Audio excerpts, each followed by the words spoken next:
पांढऱ्या dark circles, neck tanning, underarm tanning किंवा गुडघे टॅनिंग, गुडघ्याचं टॅनिंग जे म्हणतो त्याच्यासाठी सुकोपीट जर हवं असेल तर केमिकल पील हा ऑप्शन खूप चांगला आहे. केमिकल पील म्हणलं की लोक घाबरतात नाही, खूप चांगल्या पद्धतीने आपले डार्क पॅचेस कमी व्हायला मदत होते. त्याचे सेटिंग्स घ्यावे लागतात बऱ्याच साऱ्या पद्धतीत, म्हणजे किती डेप्थ आहे अंडर आयसाठी किंवा अंडरआर्मसाठी, अगदी 70% गॅरंटेड रिझल्ट आहे 2-3 सेटिंग्समध्ये.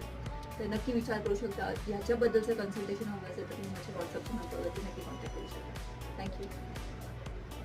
कन्सल्टेशनमध्ये म्हणजे हेरिटेटरी आहे का, तुमचं वर्क शेड्यूल काय आहे, बाकी डेफिशियन्सी आहे का, मल्टीविटॅमिन डेफिशियन्सी आहे का, हे सगळं कन्सल्ट करावं लागतं. त्याच्यानुसार आपल्याला पीएचची निवड करावी लागते. पण 2 ते 3 सिटिंगमध्ये 70 ते 80% रिझल्ट आहे. हे गॅरंटेड रिझल्ट आहे. नक्की ट्राय करू शकता. सर्कलसाठी केमिकल पील.